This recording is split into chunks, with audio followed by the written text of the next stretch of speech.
Buenas noches, bienvenidas, bienvenidos a esta noche que vale por dos. Hoy le vamos a dar la enhorabuena a nuestro gran amigo. Mira, tenemos banda sonora improvisada, tenemos jazz de fondo, Fit Camille, vale. Le vamos a dar la enhorabuena a nuestro gran amigo Miki Garofalo porque ha tenido gemelos. Las malas noticias nunca vienen solas, las buenas tampoco, ha decidido Miki y he dicho voy a dar todas las noticias buenas de golpe. Así que ha decidido juntarnos a un puñado de amigos, de amigas, de familiares, de personas del mundo del espectáculo y de la palabra para celebrar con él. Así que muchas gracias, Miki, por contar con nosotros esta noche. Y nada, el primer lanzamiento, el primer hijo, ha decidido llamarlo Estigma, y a su segundo hijo de esta noche le ha llamado Bifurcación del Labio. Y le voy a pedir al padre de las criaturas que suba aquí a este escenario y las ilumine ante el mundo. Miki, cuando quieras.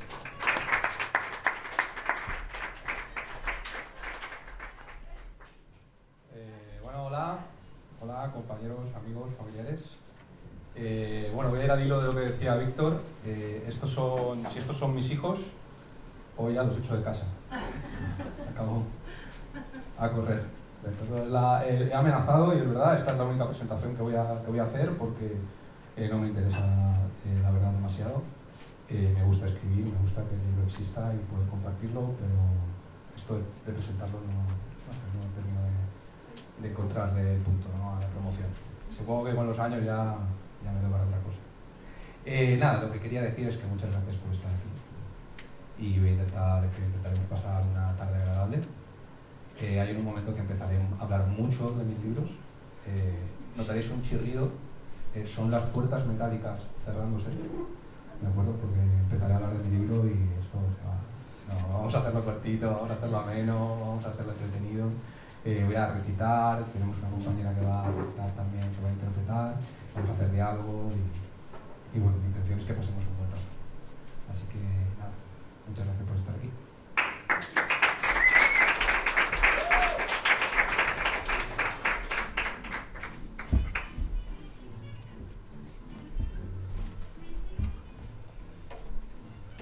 Muchas gracias, Miki. Pues vamos a empezar por una obra que muchos de los que estamos aquí conocemos muy bien porque la hemos visto en escena, la hemos visto siendo palabra viva, pero hoy vamos a meternos un poco en materia y a ver un poco más esa palabra viva, de dónde nace, de qué fuentes bebe y también obviamente veremos, gozaremos de un fragmento. Para dar un contexto y un poco de ambiente, igual que estábamos antes con la música de jazz, pues el jazz de Estigma nos lo dará Pablo Corral Gómez. Él es director y dramaturgo desde 1979, trabajando en este mundo tan agradecido y tan difícil. Fundador y exdirector artístico de Teatro Círculo hasta 2009 y desde 2010 al frente de la compañía Cant del Cine. Es director del estudio dramático Formación y nos acompañará aquí esta noche. Así que cuando quieras, Pablo. Un aplauso para él.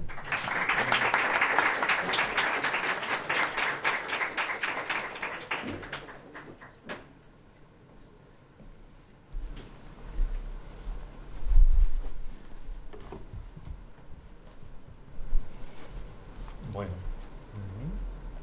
quizá no hace falta micrófono, ¿no? ¿O sí? Como quieras. No, Nuestro técnico llorará porque ha estado montándolo. Sí, vamos a ver. Sí, funciona.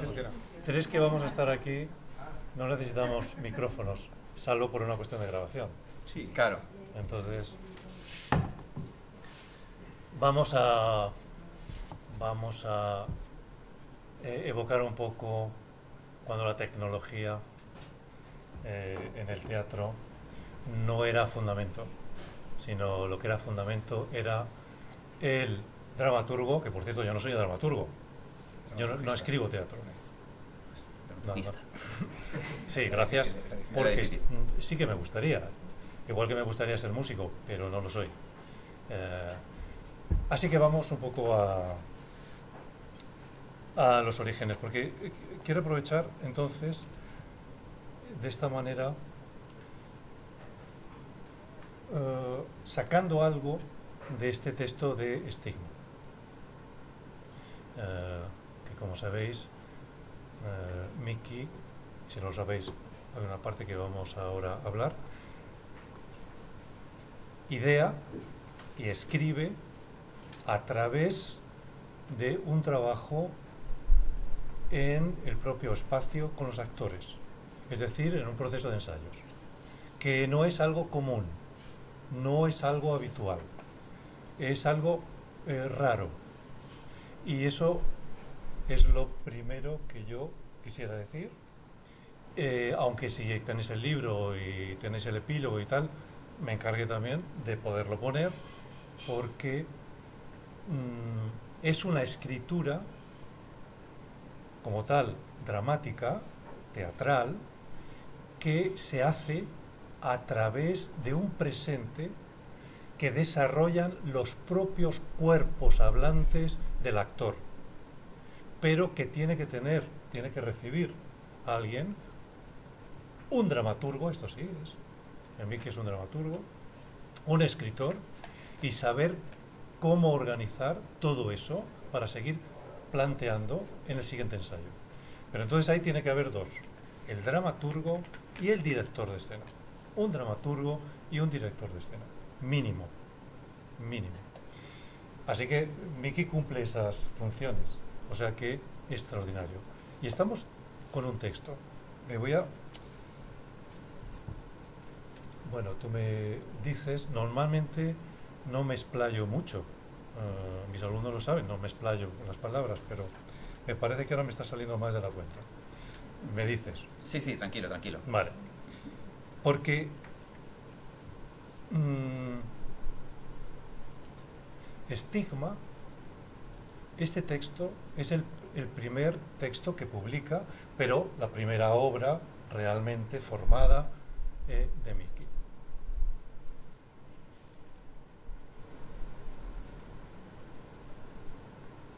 Estuve viendo en Sagunto este verano Los Hidalgos de Verona de Shakespeare, por un director que sabe dirigir muy bien, pero ya no lo hace bien por las condiciones que sean.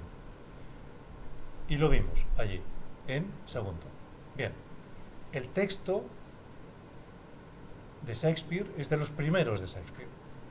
Entonces ves que tiene sus lugares flojos, pero tiene sus puntos por los cuales Shakespeare será siempre Shakespeare.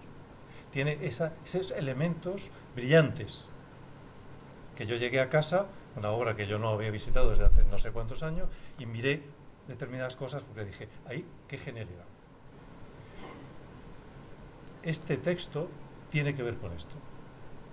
Un primer texto y tiene genialidad. Y tiene cosas para seguir desarrollando en lo siguiente, y en lo siguiente, y en lo siguiente.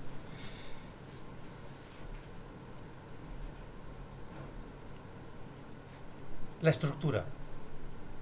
Solo quiero referirme a una cosa. Prólogo, así si no sé si lo tenéis a mano o lo tenéis en cabeza, y si no lo tenéis todavía, empieza y pone prólogo. Y acaba y pone éxodo. Es decir, el texto y por tanto la obra de teatro, prólogo, empieza éxodo. ¿Qué hay aquí? Los orígenes del teatro occidental, la tragedia y la comedia, pero en este caso la tragedia. Prólogo. Es que yo quería leer el prólogo y quería leer el éxodo, es muy cortito. Estupendo. ¿Puedo? Sí, sí, adelante. Y le damos... Sí, sí, Sí, sí. adelante, adelante. Ah,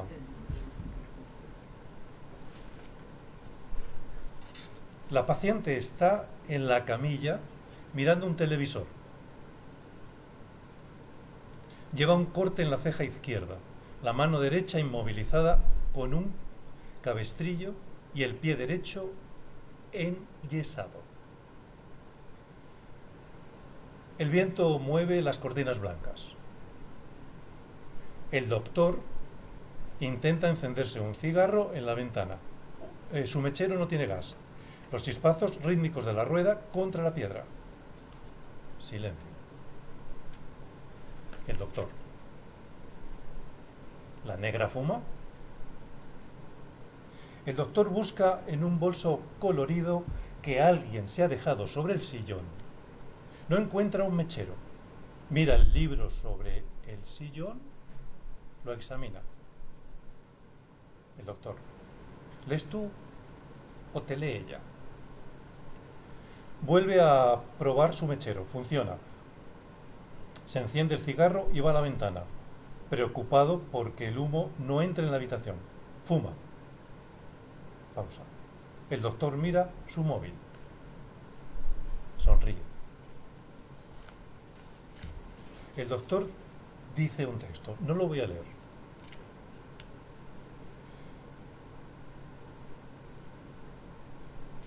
Después de ese texto dice pausa.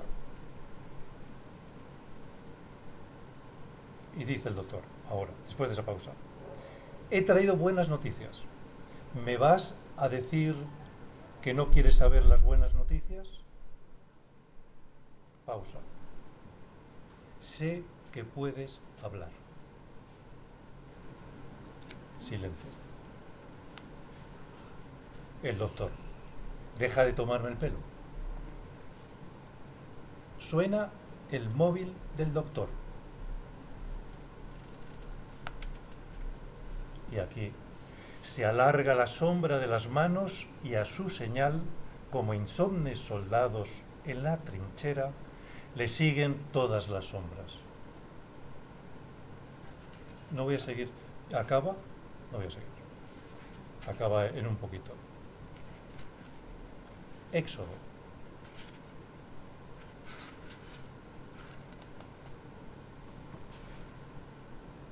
Suena el móvil del doctor. Ha transcurrido toda la obra. Ha transcurrido toda la acción, toda la historia ha sucedido. Suena el móvil del doctor. El doctor busca en sus bolsillos.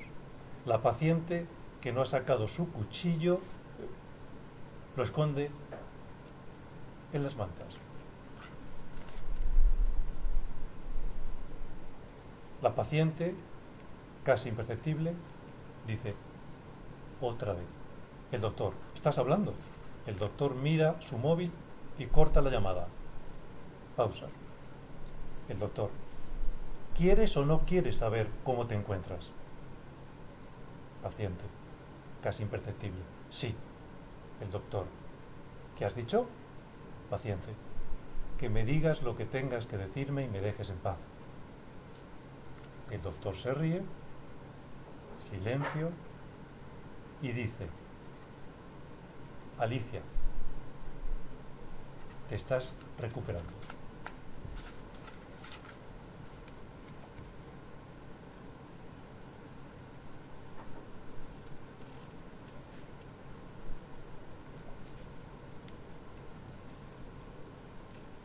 Muchas gracias, Pablo. Si te parece, aquí, llegados a este punto, también un poco por alusiones, vamos a introducir a otra persona en este escenario. Ella es Noelia Guillén Granero, actriz valenciana, intérprete en Estigma, formada en arte dramático y psicología general sanitaria.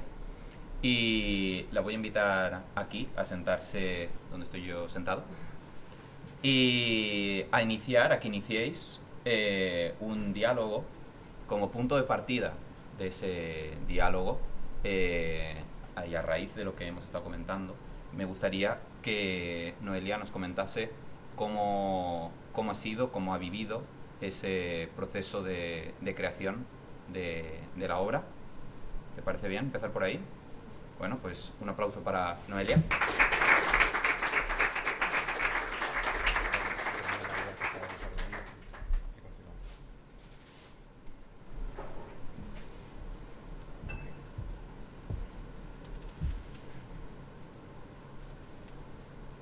Pues Como quieras, rompe tú el hielo. ¿Yo lo rompo? Sí.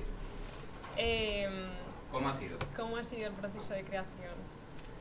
Ha sido muy largo.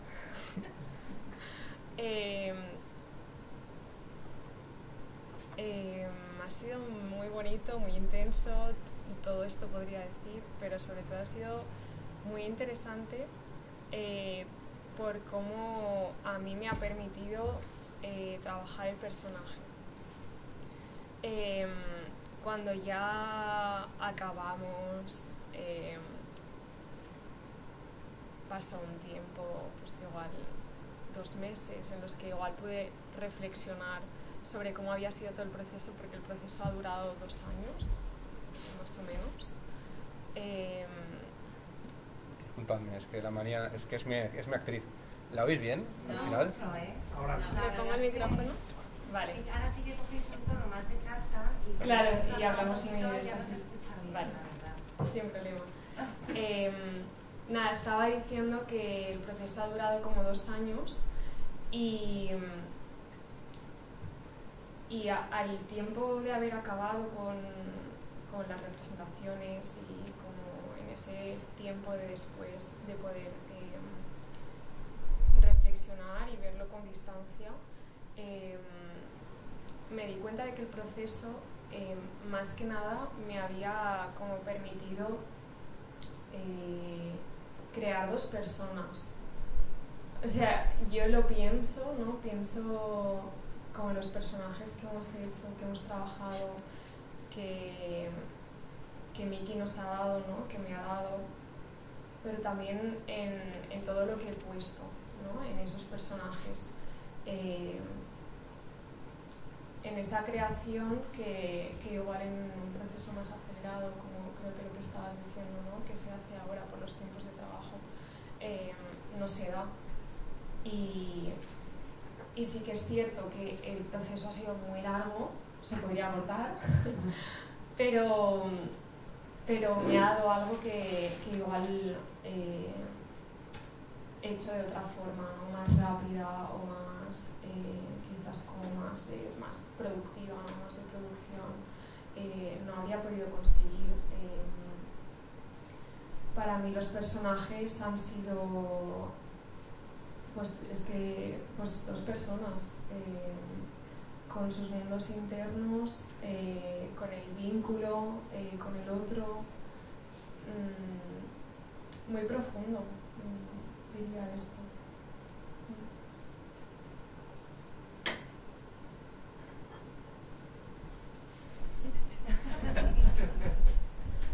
Pues vamos a hacer hablar al padre, al que nos ha arrastrado aquí, porque evidentemente aquí te has puesto la careta de dramaturgo, pero también tienes otra careta que es la de poeta. ¿Cómo has vinculado esos 2 rostros en esta obra? ¿Por qué Estigma es una poética? Muchas gracias, Víctor. Víctor, he creado esto, pero también he creado a Víctor, que es un monstruo del tiempo en esto. He dicho que no se nos haga tarde y está haciendo bien su trabajo. Sin embargo, Pablo, no sé si habías terminado de exponer. Ahora. Bueno, pues lo doy yo tengo para rato también. Bien, esta pregunta, qué casualidad que me hagas esta pregunta, Víctor. Como si no la leyeras de un papel y te lo hubiese dado yo. Vaya, no me lo esperaba para nada. Bien, He pensado que estigma es una poética, es una forma es responder a una pregunta que me hice durante 2 años con la compañera, que es cuál es la función del teatro, del arte en la vida. Yo tenía esa duda y, claro, la cuestión es que responderla es responder quién soy yo ahí, ¿no? Y eso me costó encontrar las palabras adecuadas. Gracias por seguirme en esta locura. Y digo que es una poética porque responde precisamente a eso. Hay una paciente, vemos una paciente, hemos escuchado el prólogo, vemos una paciente con el doctor, y el doctor está convencido de que ella habla, ella no habla. Suena un teléfono y comienza la obra, ¿no? Termina el prólogo y comienza la obra. Entonces tenemos una paciente que utiliza una ficción, una historia, para defenderse de algo que le pasa, de una herida que tiene, de una sombra que le persigue, ¿no? Esa es la historia. Esa es la historia que cuento. Y digo que es una poética pues, porque viene a responder cuál es el lugar un poco del teatro para mí.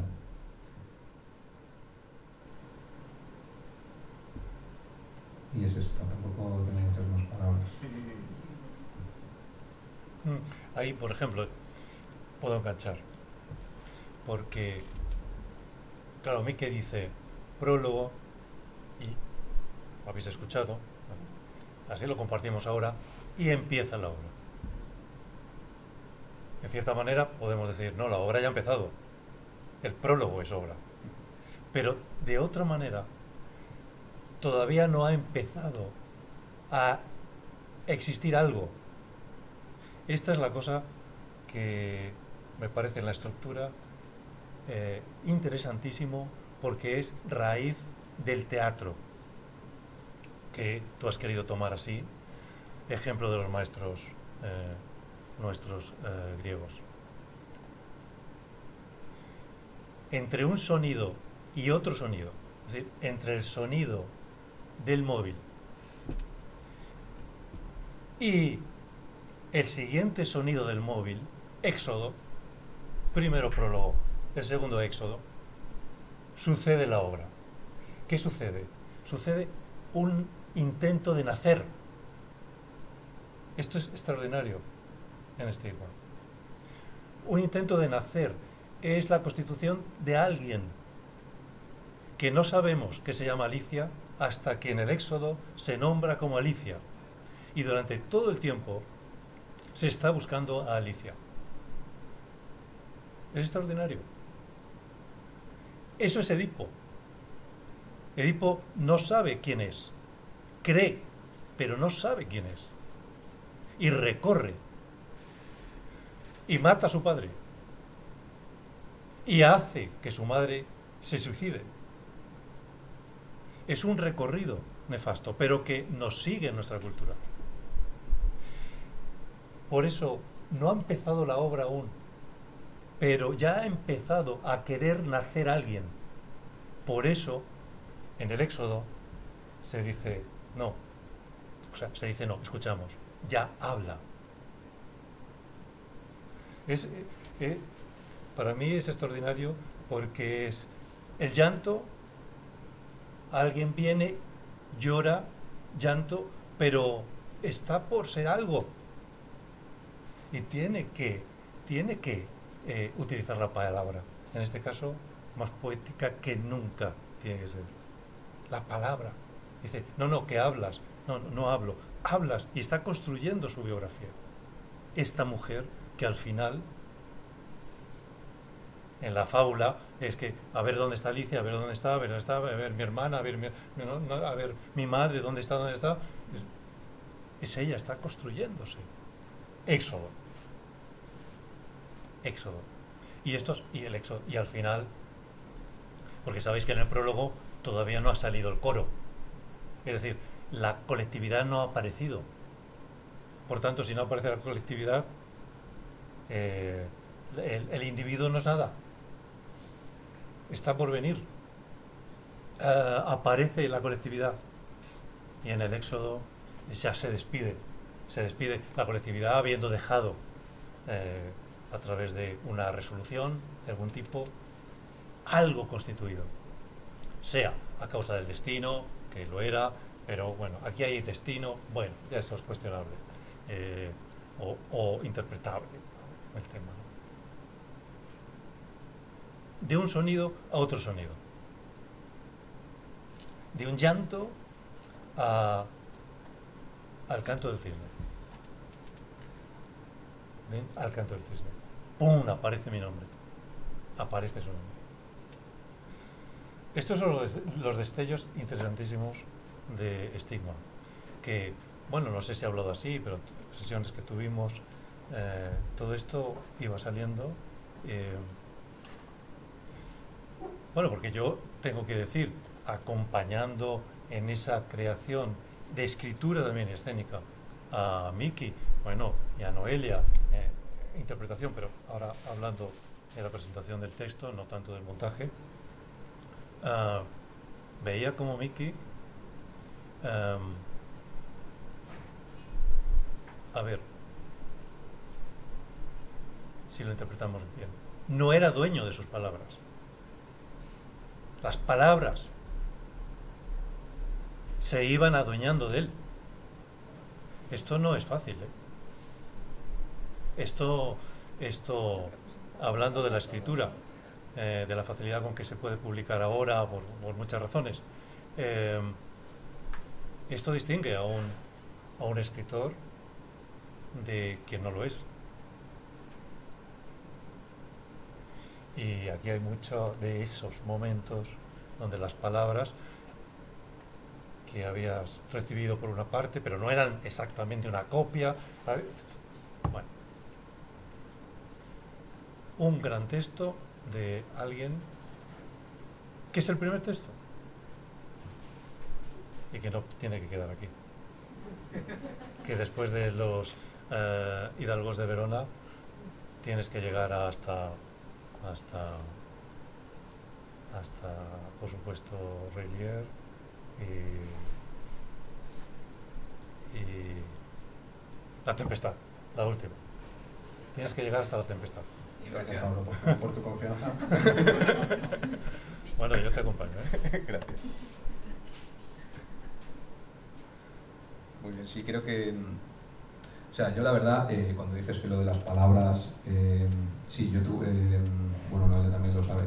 Es un milagro que Noelia me haya seguido junto con Samuel, que no ha podido estar aquí porque se ha inventado que está en China. Manda vídeos y dice que está en China. Que me haya seguido en este proceso de escritura. Pues digo, estuvimos 2 años ensayando y yo, ahora lo puedo decir, ahora que ha salido bastante bien, no tenía ni idea de lo que estaba haciendo. O sea, yo llegaba allí... Nosotros tampoco. Pero por lo menos me podéis mirar a mí, ¿no? Y decir, sí. Vamos, sí, vais estupendamente, por allí, todo recto. Llegamos... Bueno, a veces hablábamos y le preguntábamos, oye, pero Miki, ¿esto qué pasa con esto? Claro. Yo estaba ahí convencido de la India para allá y creo que nos encontramos con otra cosa. Entonces, claro, es un milagro que me hayan seguido y creo que sí, que hay algunos hallazgos, algunas cosas que sí que estoy contento y satisfecho del texto. La verdad, yo me he pegado con el texto, bueno, con el otro también, hasta no poder más, la verdad. O sea, llega un momento en el que ya por eso digo que se acabó, porque es que hasta les tengo tirria. Unos hijos que no quiero ni verlos, la verdad. Esa es la verdad. No puedo leerlos, porque si empiezo a leerlos empiezo a pensar en todo lo que... y la cabeza me da vueltas, veo sus fallos y entonces digo, no puedo. Tuvimos que pararlo, para que no hiciera más cambios. O sea, dijimos, Miki, este es el último, si no, ya sí que no nos ves más. Porque... Se me plantaron, sí. Y bueno, pero sí que creo que hay... yo intenté, que esto sí que cuando lo leáis o os enfrentéis al texto otra vez, si se da, ¿no? Yo intenté algo que creo que sí he conseguido, y es el texto cuenta cómo este personaje central, ¿no? esta paciente, rememora o no rememora, cuenta algo, una historia, ¿no? Entonces, lo que yo quería es que esa historia reverberase, o sea, diera vueltas sobre sí misma. Ella dice otra vez, está dándole vueltas a esta historia, ¿no? Y yo quería que las imágenes, las acciones, estén dando vueltas sobre su propio pasado y estén haciendo referencia a sí mismas desde el principio. Yo, si veis al texto y veis, me volví un poco loco con esto, veo que está ahí, hay imágenes que están anunciando lo que viene, qué es lo que pasó y luego lo que viene, y así está todo el rato de forma sutil, ¿no? Haciendo esto, que es el bucle, que es la idea que teníamos todo el rato también en escena, de los elementos que giran sobre un centro, ¿no? Estaba la ventana, la imagen esto de la muerte, del suicidio, estaba una puerta que daba al armario, que es el pasado, lo que entra. Y en el medio, la herida de la viva que está allí, debatiéndose entre ese pasado que no puede soportar y la idea de acabar, ¿no? con ese presente. Y en medio la obra de teatro, lo que decide, ¿no? que es la ficción. Y bueno, quería eso, compartir esta idea con vosotros.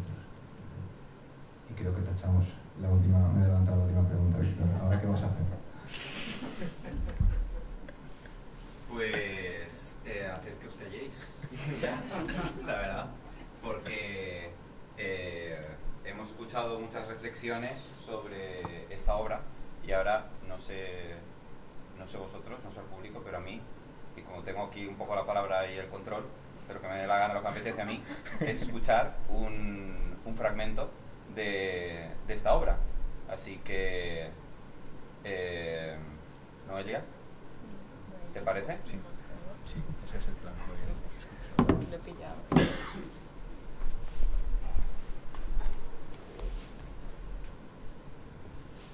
Lo que vamos a escuchar mientras Noelia termina de... Gracias, Víctor.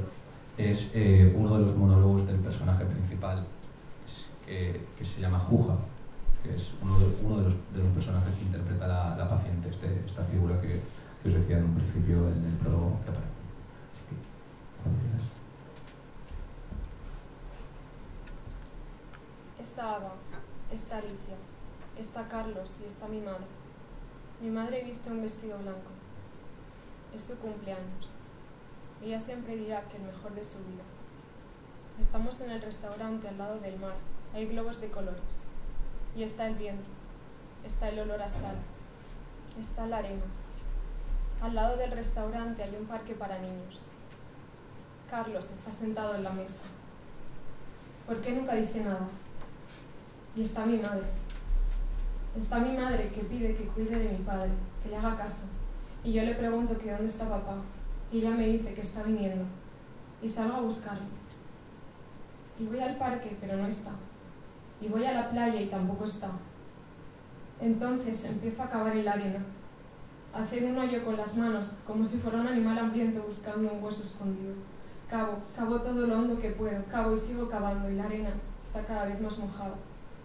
Cuando me quiero dar cuenta, el hoyo es más hondo que yo misma y la arena mojada se hunde sola, como si el agua cavase y cavase cada vez más hondo. Entonces escucho la voz de mi padre. Me dice: pajarito, ¿dónde te has escondido?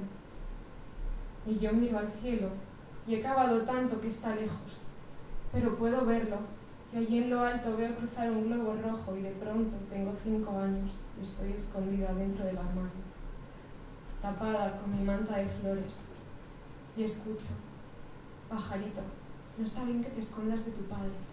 Y me giro y no es mi padre, es Carlos, sentado en la mesa, callado, pensando. ¿Por qué no le cuento que hace días que sueño lo mismo? ¿Por qué en el sueño nunca me dice nada? Porque en el restaurante todo el mundo habla y él nunca dice nada.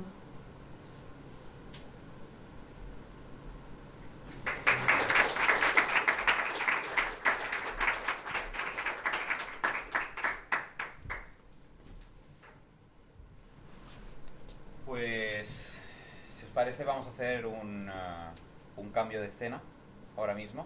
Así que, Miki, tú puedes permanecer ahí. Y Pablo y Noelia, un fuerte aplauso para los dos.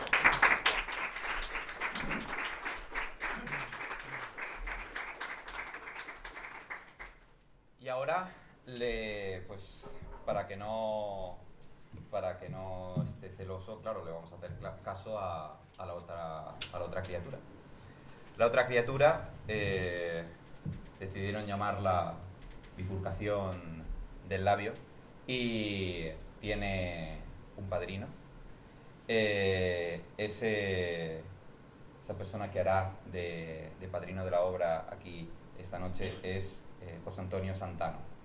Él nació en Baena en 1957, es poeta y ensayista, premio Ópera Prima por Trasmar, premio Barro por Profecía de Otoño y finalista del Nacional de la Crítica con La Piedra Escrita. Un fuerte aplauso para José Antonio Santano.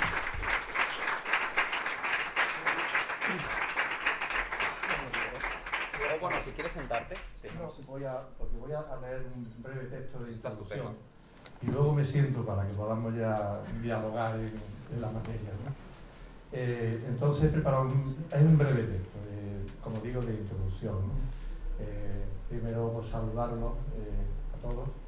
Buenas tardes, encantado de estar aquí en Valencia, aunque es una tierra que vengo con bastante frecuencia, dado que tengo aquí una buena familia. Les leo. Del libro que tengo el gusto de presentar esta tarde en este bello espacio en el cual la cultura ocupa lugar preferente, titulado Bifurcación del labio, diré brevemente que reúne todos los elementos y recursos literarios imprescindibles, creando así el clima propicio para que el lector se adentre en sus páginas, seguro de encontrar en ellas la delectación que sus versos proporcionan.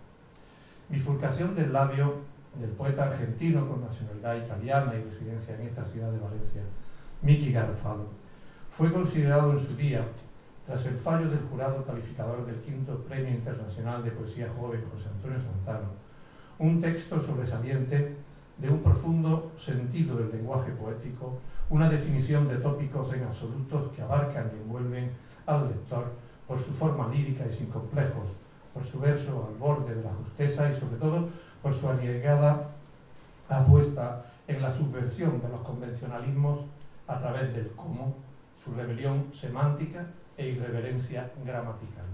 Es decir, una muestra más de la calidad poética que viene iluminando al premio indicado desde sus inicios.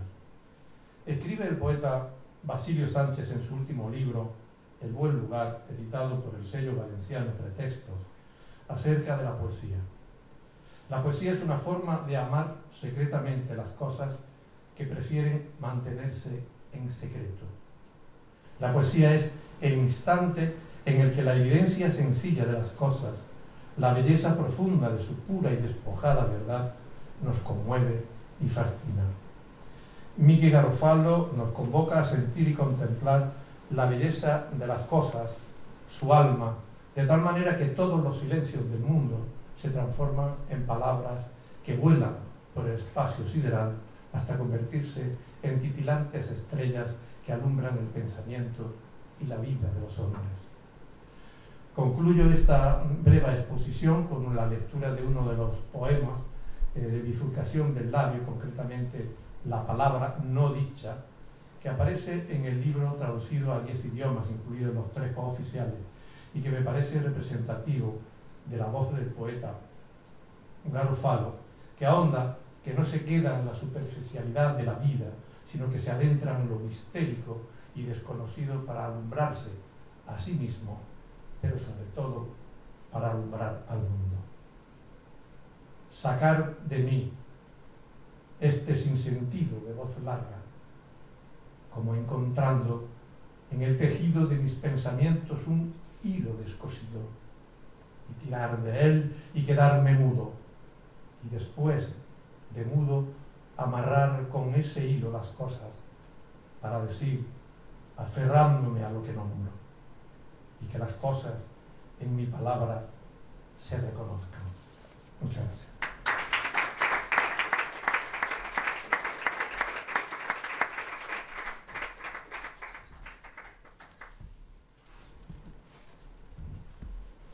Podéis tenemos unas cuantas preguntas, pero ya para daros margen también al público, vosotras también podéis darle al coco, y si tenéis alguna pregunta de cualquiera de las dos obras, podéis ir pensándolas, podéis ir redactándolas en vuestra cabeza y las dispararéis en unos minutos.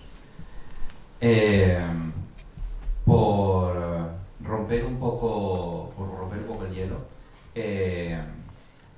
nos has estado contando ya en esta introducción un poco de las virtudes del poemario, pero una pregunta más concreta viene a raíz de que, bueno, aunque tú no eres jurado como tal del premio que lleva tu nombre, sí que has leído... Sí, soy jurado. Sí. Ah, sí, eres jurado también. Ah, pensaba que es... No.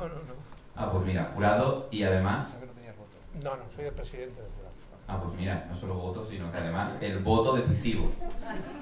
No exactamente, pero no porque pasa una cosa. En el jurado, ya que estamos comentando, para ser más concreto, el jurado lo formamos 5 personas.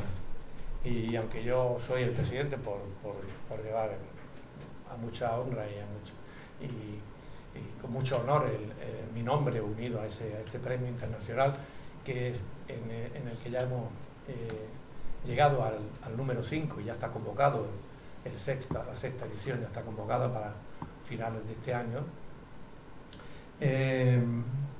Hay un jurado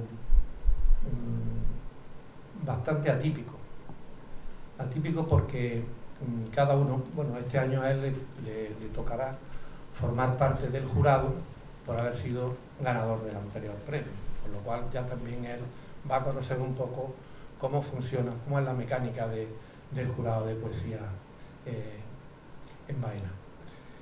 El jurado leemos los textos y ya está, y luego pues vamos seleccionando en función de cada uno de los que les parece mejor, y hasta que llegamos pues a unos finalistas, y a partir de ahí pues se hace una última reunión en la que ya no cabe más que dar un ganador.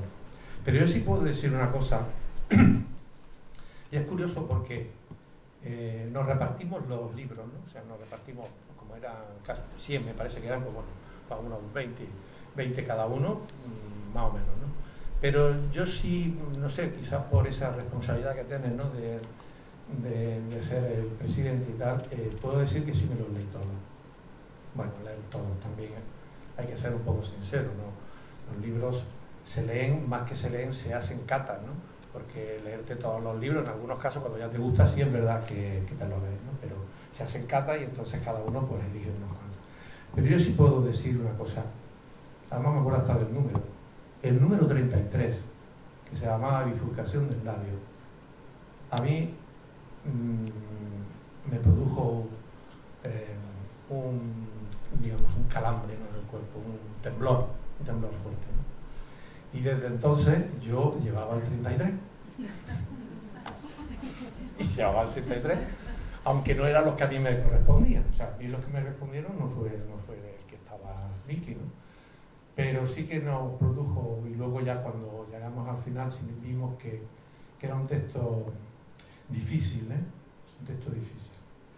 Pero es difícil como lo es, estoy muy de acuerdo con Pablo y con lo que han dicho Melé, porque realmente en el teatro, por lo que habéis comentado de estigma, que no he tenido todavía la oportunidad de leer porque tengo muchas lecturas, sí es verdad que se da una cuestión que es un poco lo que he dicho antes en la introducción. Es ese que le vienen las palabras, se las dicta a alguien, ¿no? Él se apoderan las palabras de él, ¿no? Creo que habéis dicho algo así, ¿no? Ciertamente es así. En la poesía también le pasa igual. Se apoderan las palabras de él. Es como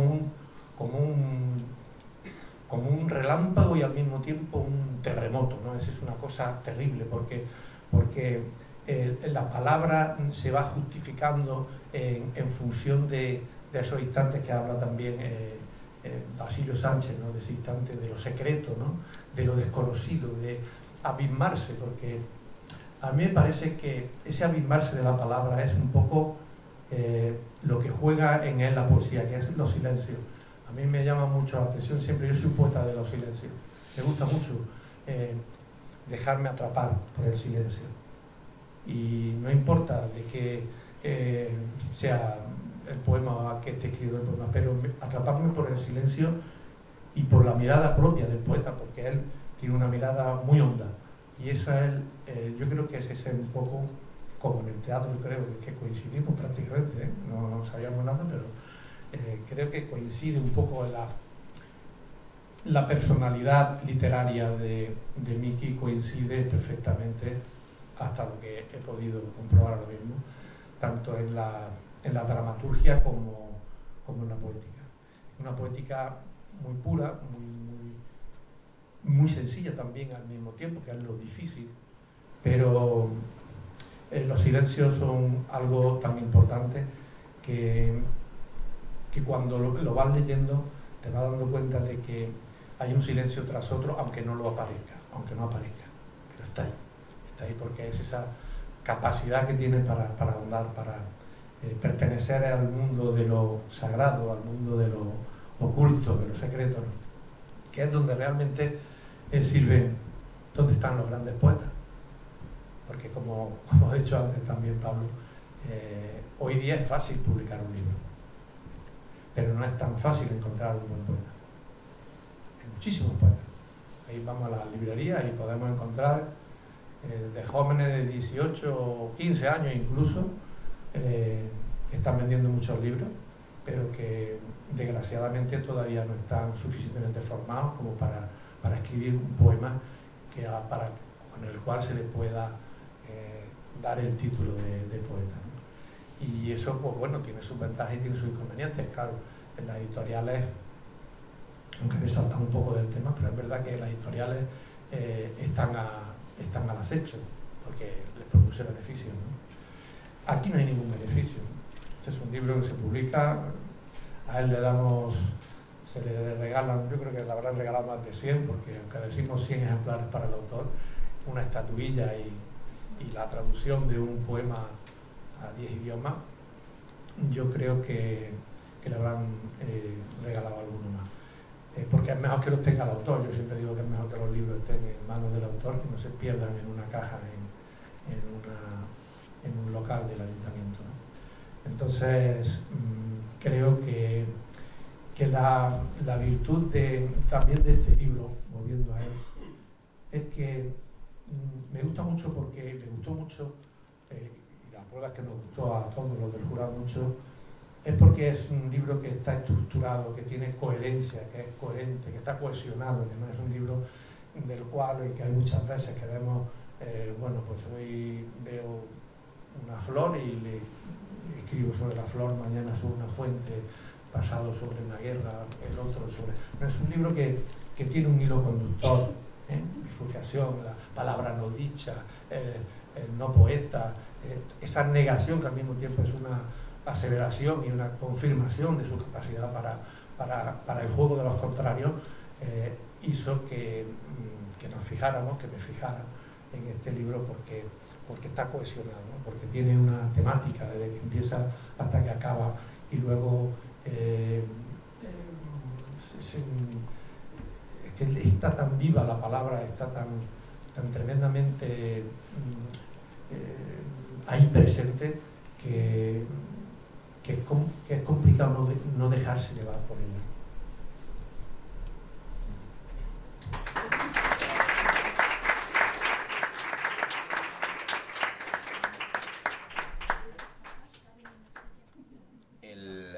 El 33. El 33, a raíz de lo que comentaba José Antonio, ha sido un número importante, ¿no? para esta obra, porque además, Miki, tú cumplías 33 ¿Ah, sí? años. Eso yo no lo sabía, porque hasta que, claro,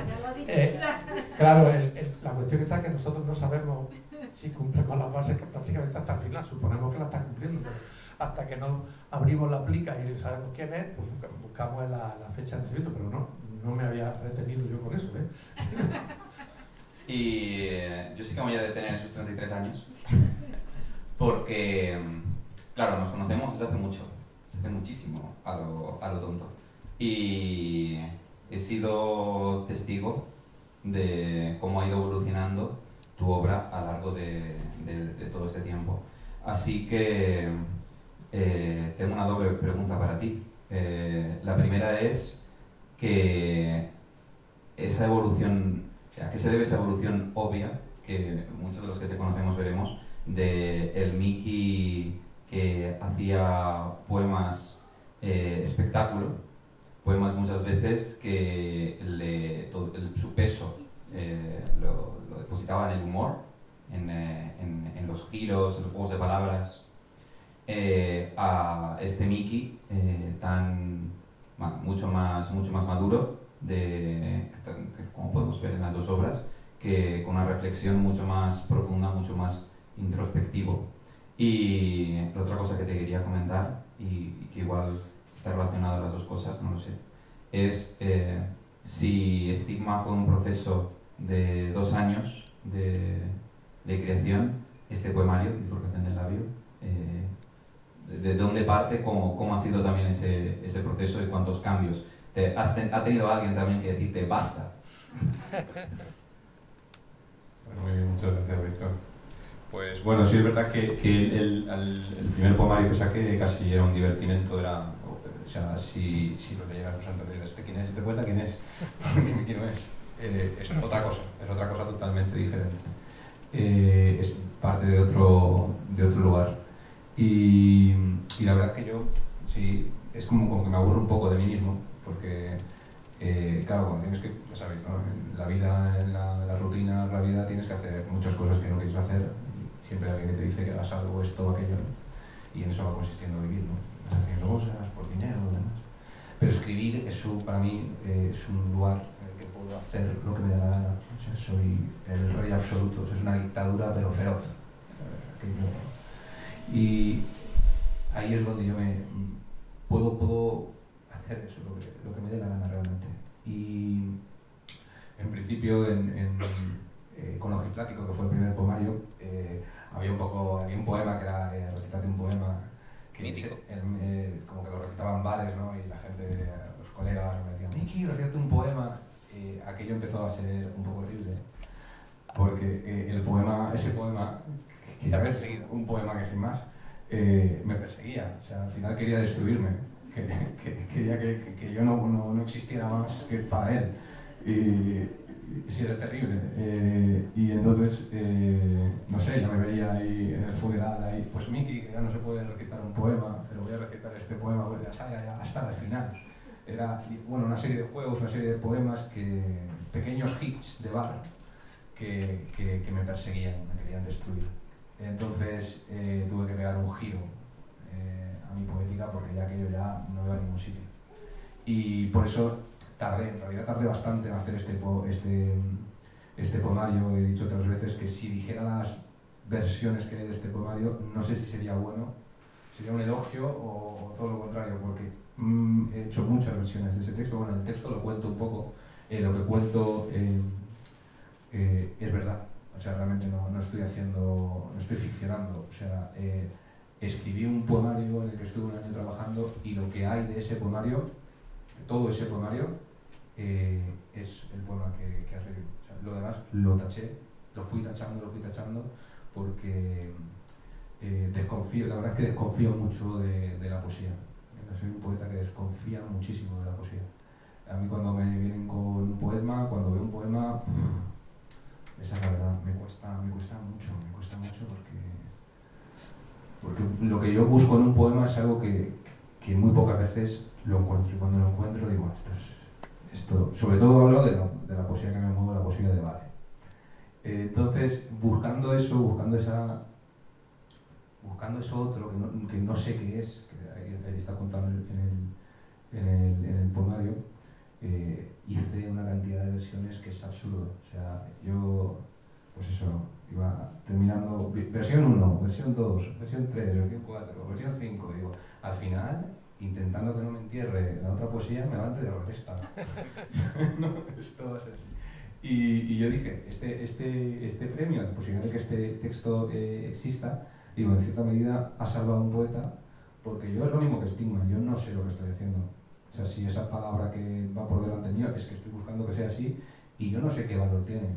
O sea, intento que tenga un gran valor y me esfuerzo para que lo tenga, pero podría no ser nada, o sea, no valer nada todo ese tiempo y todo ese esfuerzo. Y lo siento así, lo siento de verdad así, digo, no sé si tiene un valor. Entonces el hecho de que haya recibido el premio, el hecho de que Estigma también haya encontrado su público, pues reconforta, ¿no? Dice que igual tenía algo de sentido ese esfuerzo, ¿no? Sí, como veis, me gusta más que hable la obra por mí, porque yo tampoco tengo muchas cosas que decir. Realmente he montado esto para que otros hablen por mí. No sé si... Es todo un mecanismo escénico para que yo no termine abriendo la boca. No sé, no tengo mucho que hablar de mis obras, la verdad. Puedo contar para el recorrido del poemario, hablando de la estructura que comentabas. Claro, yo aprendí mucho con este poemario. Decías que es un poemario más maduro. Claro, aprendí mucho porque claro, yo lo iba enseñando, lo iba presentando, esta es la verdad, José Antonio, lo iba presentando a concursos y no me tocaba nada. Y digo, esto está mal, hay que repasarlo, hay que volver, y venga versiones. Venga, y yo llego un momento que digo, yo creo que está bien. O sea, creo que, honestamente, ya los versos en los que se sujetaba ya le había dado ya que digo, yo creo que algún, y seguía así. Y entonces ahí he entendido lo de la estructura. Digo, claro, el poemario tiene que seducir, o sea, tiene que ser un viaje. Eso lo he entendido muy claro. Tiene que ser todo un viaje el poemario en sí. Y ahí es cuando hice la última versión, que ya fue la que presenté tu premio y afortunadamente logró el fallo. Fue estar atento a cuál es el recorrido del lector a lo largo del poemario. Y ahí ya giré toda la estructura, trabajé pensando en el principio y el final, y eso, y trabajé el poemario como si fuera al final una historia, otra dramaturgia. Así que sí, es un poemario que me ha hecho madurar, pero por el camino largo. Sí, bueno, además que tiene una gran facilidad, Miki, para comunicar, ¿no? Que la poesía, aparte de todo eso que hemos dicho antes, a mí me gusta definirla como la música del silencio, a veces algo muy concreto sobre lo que para mí supone la poesía, es esa música que llevamos dentro, ¿no? Que va continuamente con nosotros y que a veces, bueno, somos capaces de trascender y otras veces no, pero bueno, lo intentamos, ¿verdad? Yo creo que siempre en el intento no lo dejes, porque tú mismo dices que el poeta es un cauce por el que corre lo callado del mundo. Eso es en unos versos que titula el no poeta, ¿no? Pero lo que quiere decir es que ese es el poeta, ¿no? El que recorre todas esas circunstancias del hombre, ¿no? En su silencio, ¿no? Y yo creo que eso es lo que nos hace falta, ¿no? En una sociedad en la que existe tanto ruido, tanto espectáculo, tanto postureo, yo creo que adentrarse en los silencios, el reflexionar tranquilamente, ¿no? Esa reflexión que ha hecho también Pablo sobre la dramaturgia, ¿no? Esa manera de comunicar todos esos silencios, yo creo que en el mundo en que vivimos, yo creo que se hace cada vez más necesario, ¿no? Y creo que Miki, no creo, vamos, no, si no lo creyera, seguramente no habría apostado por este libro, pero desde el principio aposté por él porque yo creo que comunicaba todas esas cosas, aparte de adentrarse en todos los abismos posibles que él ha ido describiendo en el libro, ¿no? El no horizonte, el no poeta, todo no, para al final quedarnos con un sí categórico, ¿no? Sí a la vida, ¿no? Sí a la poesía, ¿no?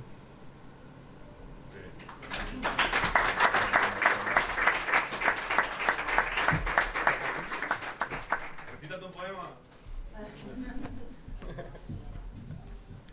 Pues sí, voy a recitar un par de poemas como para dar ejemplo, ¿no? De esto que estamos diciendo, para poner palabra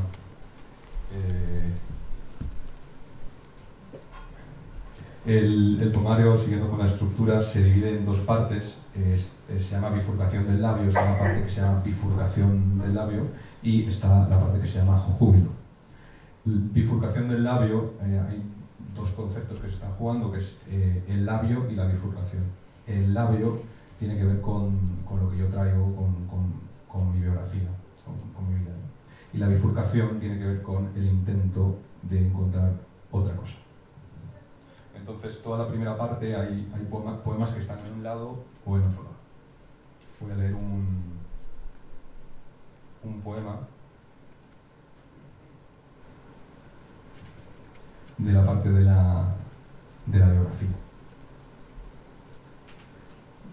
Toda la primera parte, como decía José Antonio, de la parte de bifurcación del labio, todos empiezan por una negación, son no. Este se llama No Juventud.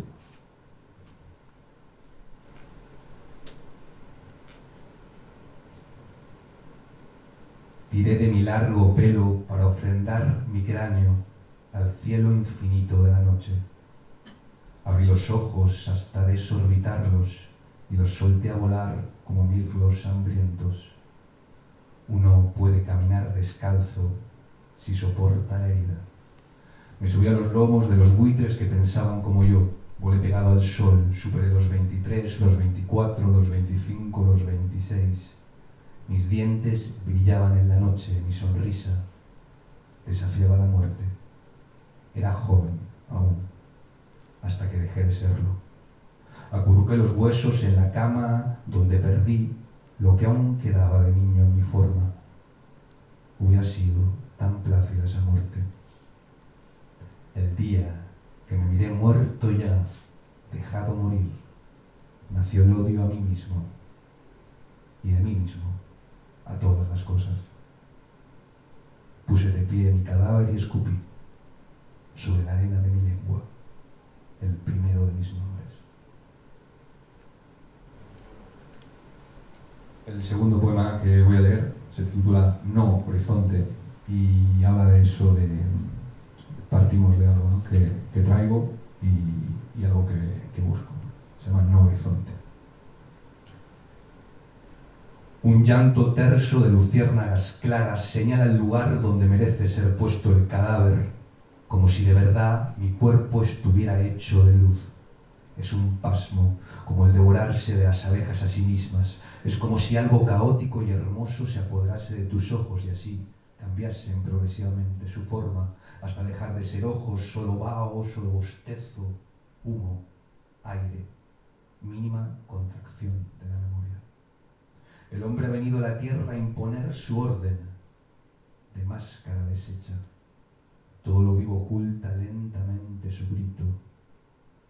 No. Empezaremos otra vez por el comienzo, me digo temblando. Merece ser encontrado un ombligo para volver a nacer. Así mis ojos, dados a la blanca noche del ciego, invocarán la voz de los muertos. Me salvará de pronto el milagro del murmullo, como el milagro del agua en la fuente. Porque el agua siempre encuentra el camino para volver a la tierra. Me dejo alumbrar por mi oscuridad mientras se eriza la vértebra eléctrica de mi lengua. No, hay límite en el significado de mi rostro cuando me abandono al decir del verbo. Estamos a punto de llegar. Otra vez me recuerdan mis pies que comienzan a correr lejos de mí. Y yo no digo que no puedo levantarme, solo sonrío y señalo el horizonte.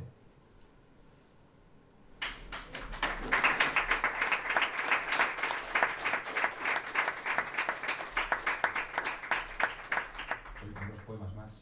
No crepitar es uno de los últimos poemas de la primera parte de Bifurcación del labio. Creo que es uno de los que mejores me quedó. No crepitar. Dice, en el fósil aún mana la sangre. En la llama aún crepita la lluvia. Una espina en la lengua me recuerda cada vez que digo que la palabra es un regalo.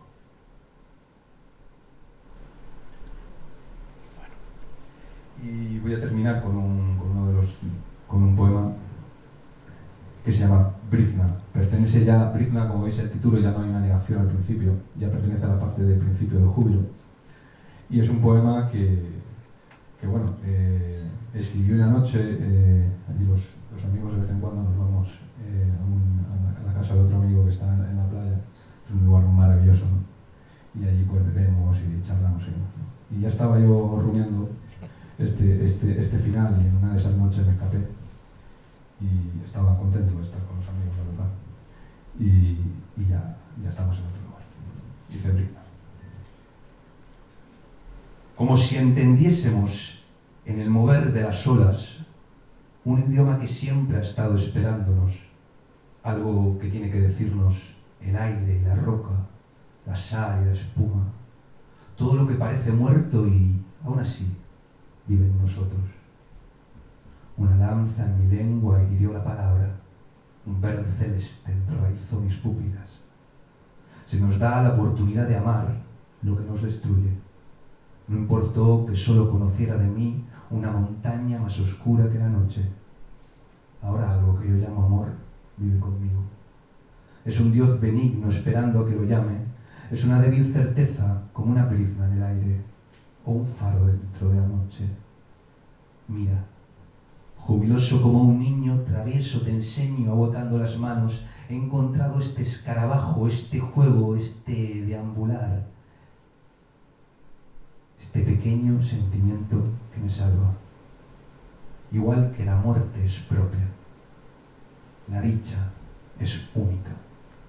Quizás más única la dicha que la muerte, porque la muerte es el mismo cielo partido en el iris para todos, pero la dicha es una mueca extraña en cada rostro.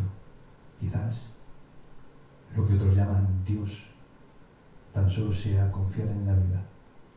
Quizás el miedo a la muerte no sea otra cosa que la forma que tiene la dicha de hablarnos al oído. Esta débil certeza mueve el precipicio y su margen. Hay caminos en el aire. Mi palabra atraviesa el abismo y esa palabra soy yo pisando el otro lado.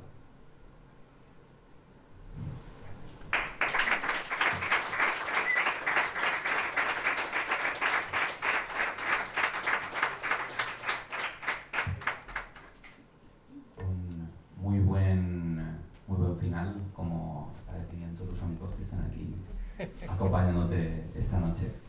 Y no sé si esos amigos o cualquiera de las otras personas que forman parte del público esta noche, si tienen alguna pregunta para cualquiera de las personas que han pasado por este escenario hoy.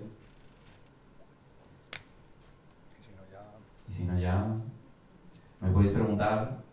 Bueno, sí, claro. Yo iba ya a decir que me podían preguntar cuánto cuesta el libro. Pero sí, Consuelo tiene una pregunta. Si son gemelos son más baratos, ¿no? Si son los dos. Sí, algo hacemos, luego la hago. Y una cosa, ¿se va a hacer otra vez la obra que no pude ir al circo? Pues de momento no. Esas cosas, es como la vida, es efímera. Pero está grabado, ¿no? Está grabado, sí. Y otra cosa, que no es una pregunta, en todos los poemas está la muerte muy presente en tu juventud, en tu vida, en tu vida está muy presente la muerte. Sí, yo creo que la de todos. Hola por ti. Sí, pero por mí sí, claro que sí. O sea, es que a mí es una cosa que siempre desde pequeño me ha dejado pasmado, o sea, como que me voy a morir. O sea, que primero no sé ni qué es estar vivo y luego me muero. No, siempre es eso. Eso siempre me deja...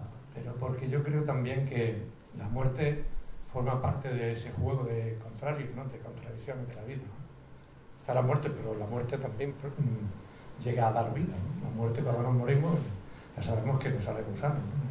O sea, que hay una manera de verla también desde otro punto de vista. Yo creo que el sentido que le da la muerte, porque yo también soy un poco partidario de hablar de la muerte, es porque al final el hablar de la muerte supone estar vivo. Estar vivo, porque cuanto más cerca la tienes, o crees que puedes tenerla, también reflexionas más sobre la vida, ¿no? Y te das cuenta de, bueno, de las tonterías que hacemos a veces, ¿no? De lo poco que nos cuidamos y cuidamos a los que tenemos a nuestro lado, ¿no? Entonces yo creo que esa es una forma de muerte también, hay muchas clases de muerte, ¿no? La muerte de la enemistad, la muerte real de la guerra, la muerte del hambre, eso es una muerte, ¿no? La muerte incluso de una depresión, de una manera de morir, ¿no? Entonces creo que también forma parte de un poco del sentido de salvarse, ¿no? El propio poeta se salva, casi todos los poetas, ¿eh? No conozco yo un poeta que no haya sido tema central de su poesía la muerte, la soledad, el silencio, la vida. Al fin y al cabo, es la vida. Pues teníamos una pregunta más y puede dar tiempo a una última. Yo tengo una última. Está, bueno, pues a dos últimas. Sí, sí, lo sé, lo sé. Quería preguntar cuál es tu percepción del tiempo y qué rol tiene en tu obra. Como tengo el sentido que no está como el futuro está por venir y el pasado está atrás, pero que está todo ¿cómo funciona? Bueno,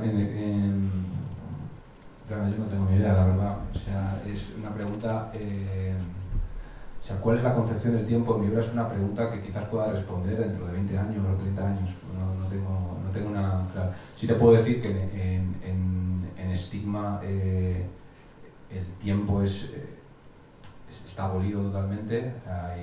En un segundo ocurre una historia que no se sabe si es el pasado o es el presente.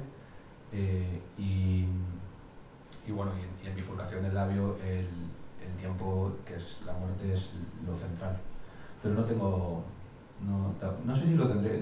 A mí lo que me pasa es que no soy una persona de sentar cátedra, de hablar, de estar muy convencido de las cosas. La verdad es que estoy muy convencido de pocas cosas, entonces no tengo muchas palabras. Intento tener decir algo que tiene sentido aquí y luego pues no. Quizás en unos años pueda contestar a esa pregunta. Gracias. Por ahí atrás. Sí, sí. Hola. A ver, tuve el placer de ver su obra, que fue la primera que vi de él. Sabía que había hecho otras cositas más, pero esta era como su hijo, igual que antes le había llamado al padre. Ha sido muy impactante y vine a algo que no sé qué es, pero que engancha. Y lo único que quería preguntar era si ya tienes algún otro proyecto en mente para que podamos disfrutar de tu obra. Pues sí, tengo otro proyecto en mente, con esta idea de seguir huyendo de mí mismo y jugando al despiste, que creo que no sé si lo que estoy intentando despistar va a ser eso de lo que estamos hablando todo el rato, ¿no? Pero jugando con esta idea del despiste, estoy trabajando ahora mismo en una novela, en un thriller, sí, un thriller además sobrenatural, o sea, me voy a un sitio... por si alguien pensaba que me tenía claro más o menos por cuál iba a ser la siguiente obra, estoy trabajando en un thriller, estoy intentando, bueno, McCarthy me alucina, es un autor que encuentro que la poesía puede estar en otros lugares y eso me estimula mucho. Me estimula mucho intentar llevar lo que he encontrado, las cosas que he encontrado, digamos que quiero hacer un salto más. O sea, digamos, el nivel de dificultad para entrar, un poemario es, me decías, José Antonio, este libro, claro, es un libro difícil, sí, es un libro difícil. No es un libro no va a entrar poca gente en este libro, yo lo comprendo, es un libro difícil. Estigma es una obra difícil, pero ya... Digamos que tú te sientas en la butaca, la obra ocurre y no tienes que activar, que hablaba esto de José Antonio Justo, ¿no? Y lo que quiero es una trampa. La siguiente quiero hacer un thriller para en realidad hablar de lo mismo, pero intentando llegar a más gente. Entonces estoy como jugando con eso. O sea, voy a presentar el Premio Planeta. Mi rollo es el contrario. O sea, me voy a poner una máscara que va a ser muy divertido. Y para cerrar este turno de preguntas, bueno, después le podéis hacer todas las preguntas que queráis mientras os firma el libro. Pero... Yo iba a hacer la última, que era lo siguiente, ¿no? Que es un poco lo que ha preguntado, un poco para cerrar y ver qué era... Ah, pues que lo repita otra vez. Vuelve... Sí, pues lo siguiente, jugando con esta idea del despiste, es una obra de teatro. Sí, estoy dándole vueltas. Estamos en proceso de creación de un cortometraje con un buen amigo aquí que presente, con Vicente. Estamos creando un cortometraje y yo estoy dándole vueltas a una obra de teatro que si Estigma era, o sea, digamos que en el teatro voy a seguir, o sea, voy a hacerlo de thriller para que me entiendan mis amigos más cercanos y se queden tranquilos y podamos hablar, y luego voy a seguir haciendo teatro para quedarme yo y 4 locos que me siguen buscando y trabajando sobre algunos límites que creo que con los que puedo trabajar. Sobre todo ahora estoy pendiente de, bueno, la poesía escénica. Aquí en esta casa se habla mucho de la poesía escénica y yo siempre he pensado que es el poema llevado al escenario, ¿no? Y es una cosa que a mí me tiene preocupado hace muchos años. ¿Qué podría hacer un poema escénico desde luego teatral? Y creo que la respuesta está en la acción escénica. Entonces quiero crear una obra de teatro centrada solamente en la acción, para que lo entendáis. Lo que estoy buscando es, lo que quiero crear es una obra como, ¿sabéis cuando os sentáis a ver tranquilamente una tarde en el parque? Y entonces sentados en silencio y empiezan a pasar cosas maravillosas si no sabes cosas. Quiero hacer una obra de teatro que tenga este sentido, que esté centrado como si fuera un poema en la acción, que cada acción sea un verso, pero no centrado tanto en la parte narrativa, sino que van ocurriendo cosas y hay algo que se va entendiendo detrás, y bueno, esa es la siguiente que estoy dando. Entonces...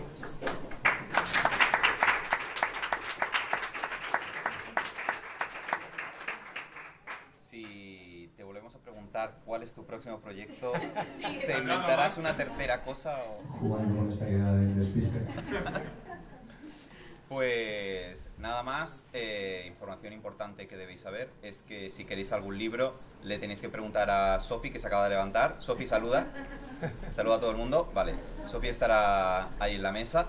Y nada más, muchas gracias por habernos acompañado y un aplauso para todos los participantes.